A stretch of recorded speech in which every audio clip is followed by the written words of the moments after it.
Lleva al presidente al búnker, ordena el agente. El comandante jefe de los Estados Unidos es arrastrado desde su escritorio y sacado por las puertas de la oficina oval. Hay un destello brillante fuera de las ventanas de la Casa Blanca. El presidente es escoltado por un conjunto de escaleras hasta un búnker reforzado debajo del edificio. La puerta a prueba de explosiones se sella mientras un hongo nuclear se levanta sobre Washington, Distrito de Columbia. ¿Y el resto del gobierno? Estados Unidos ha tenido varios planes para asegurar la supervivencia de su gobierno en caso de un día del juicio final. ¿Puede Estados Unidos proteger su cadena de mando y mantener un gobierno operativo durante el día del juicio final? A medida que descubrimos más detalles sobre el plan de supervivencia del gobierno, podría resultar evidente que hay un gran defecto en él. Muchos analistas militares han afirmado que el mundo está más cerca de una guerra nuclear ahora que en cualquier otro momento desde la Guerra Fría. Esto está directamente relacionado con la guerra de Putin en Ucrania y el fracaso del ejército ruso para asegurar una victoria rápida. El creciente peligro para Ucrania favorece la victoria rusa. Si Ucrania parece ganar, Putin agudiza su retórica nuclear. Rusia tiene aproximadamente 5.977 ojivas nucleares, la mayor cantidad de cualquier país en el mundo, seguido por los Estados Unidos con 5.428. Esto significa que ambos países tienen más que suficientes dispositivos nucleares para causar el fin del mundo. Y efectivamente, eliminar gobiernos enteros si lo consideran necesario. Es la combinación de un líder inestable de Rusia con un poder militar sin paralelo.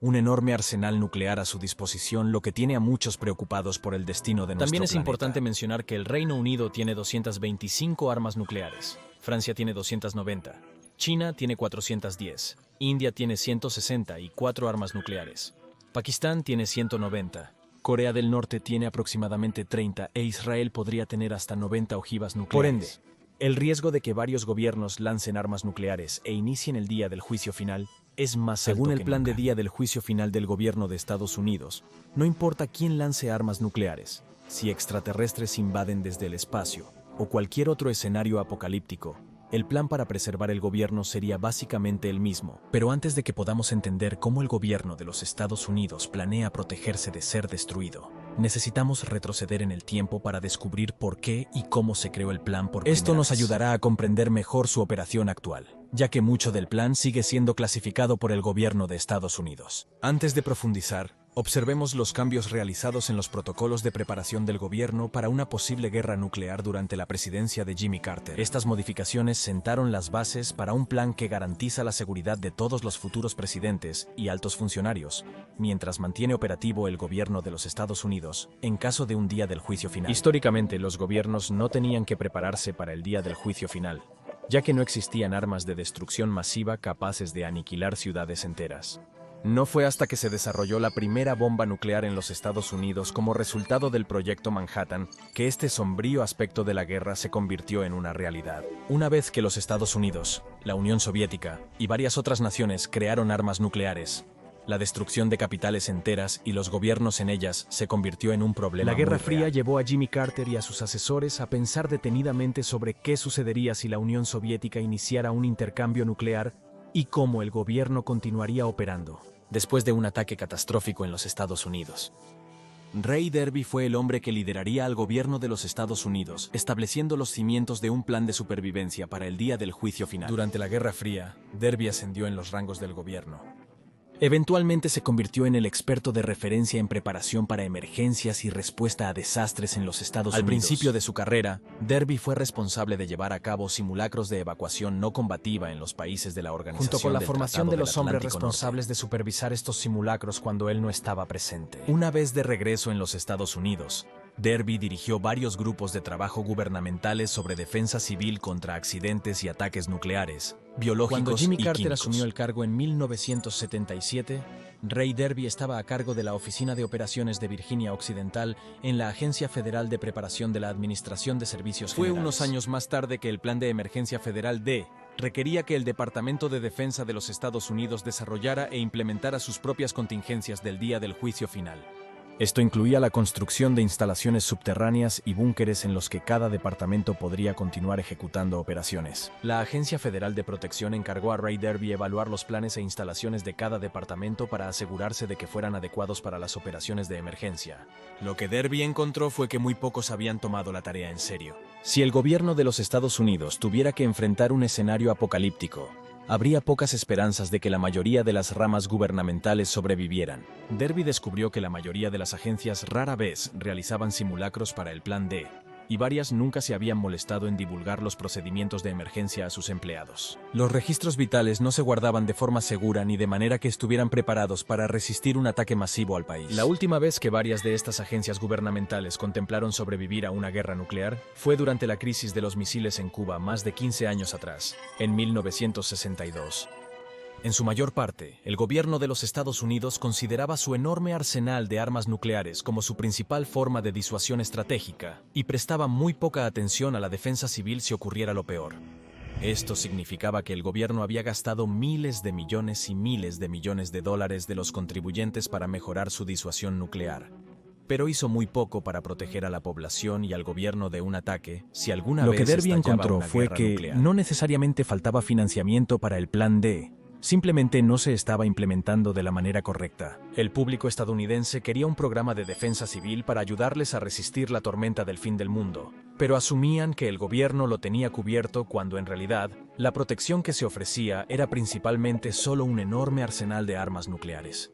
Y no se había pensado realmente en cómo ayudar a la población. En los años general. 70, la retórica sobre aniquilación nuclear se calmó, y los estadounidenses y sus instituciones gubernamentales desconocían lo que sucedía.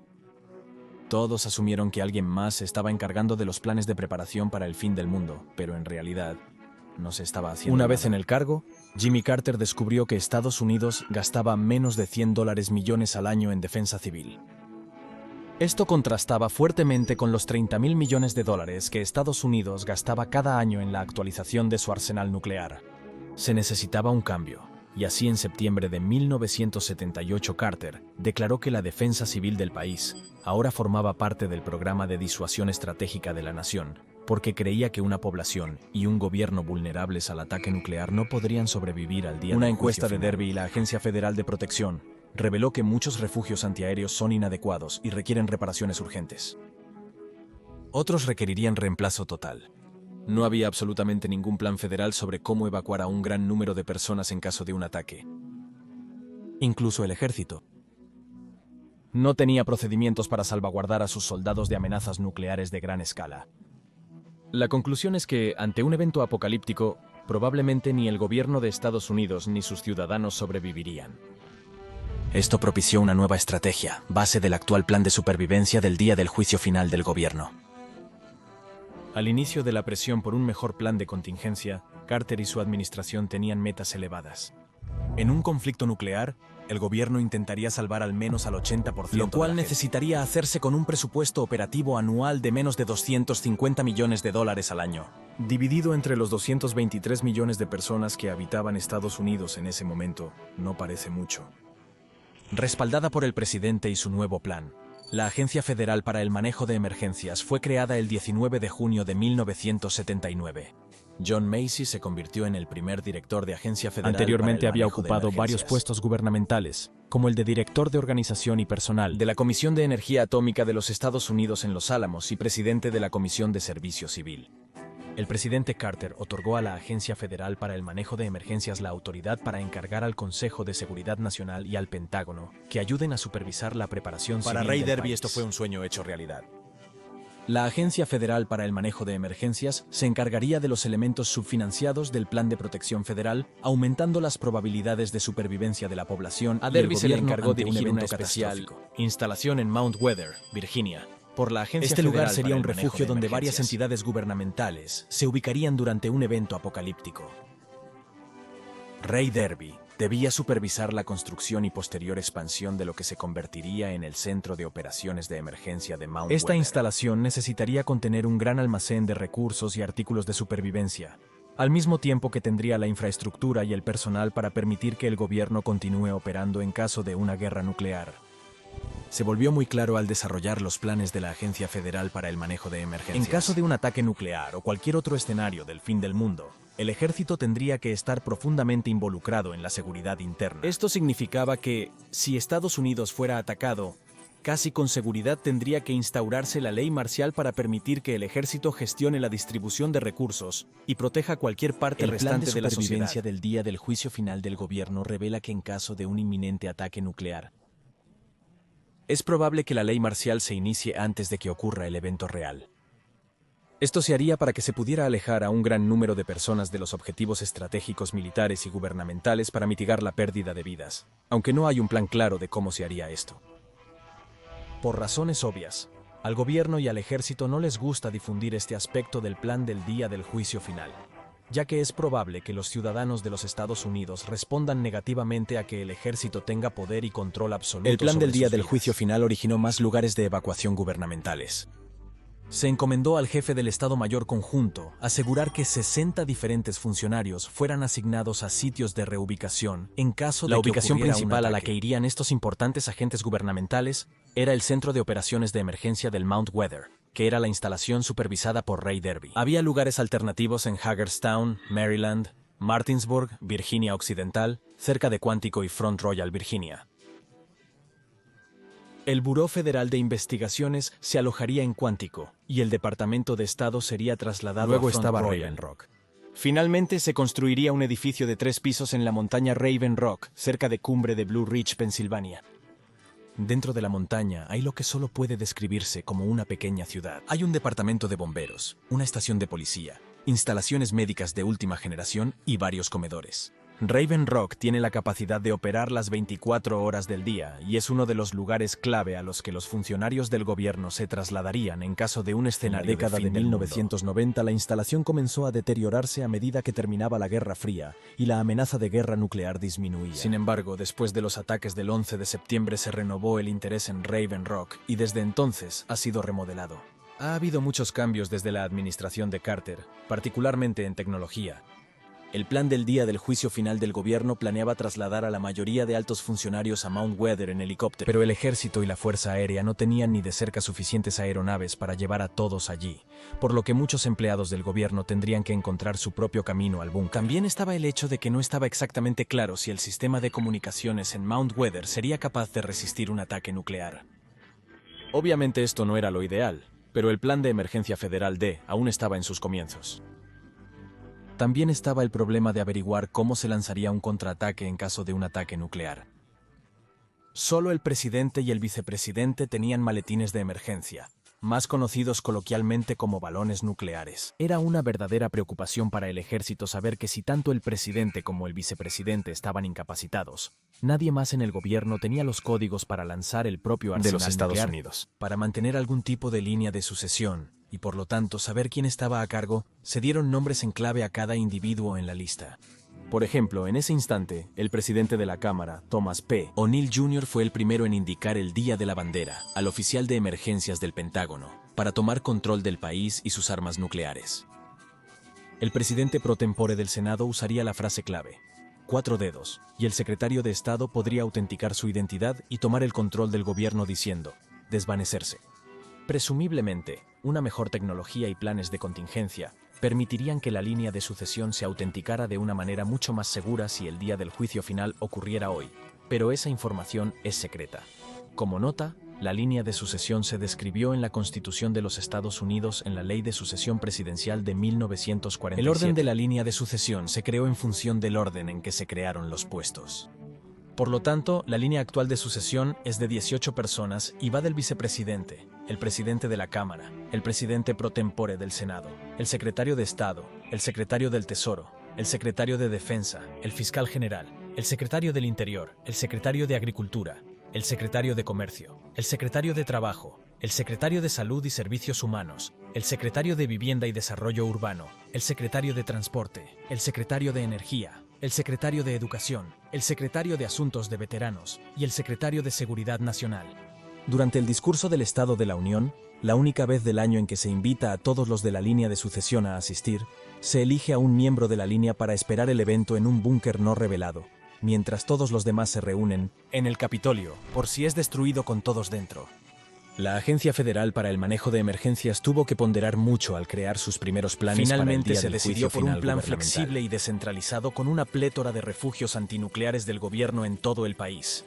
aumentando así las posibilidades de que el gobierno sobreviva a un escenario del día del Se juicio planeó final en el dividir y futuro. asignar la mayoría de las organizaciones gubernamentales importantes a equipos interinstitucionales de 50 personas. Habría 5 de estos grupos, y cada individuo en ellos tendría una ubicación preplanificada a la que IR, que sería segura, y estaría conectada con el presidente, para garantizar que el gobierno pudiera Estos seguir equipos de funcionando. apoyo de 50 personas fueron codificados con el nombre de Treetop y se dispersarían aleatoriamente a los varios miles de sitios protegidos alrededor del país. Esto garantizaría que cuando el presidente tomara una decisión, todas las agencias gubernamentales estarían en funcionamiento y podrían implementar lo que el presidente declarara, al menos Este en plan teoría. aún encontró problemas para autenticar órdenes debido a la falta de tecnología avanzada.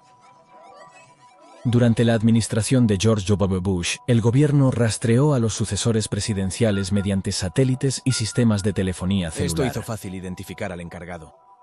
Se formaron equipos de 50 personas para servir como rama ejecutiva del país por al menos 6 meses en caso de catástrofe. Actualmente, los presupuestos para los equipos de apoyo sucesor son más altos que antes. El Pentágono ha testeado continuamente centros de mando móviles fortificados. La Fuerza Aérea ha integrado el ancho de banda electromagnético en satélites dedicados a garantizar la continuidad del gobierno. Y se han invertido grandes sumas de dinero en instalaciones de refugio como Mount Weather, donde probablemente se trasladaría al presidente en caso de un día del juicio final.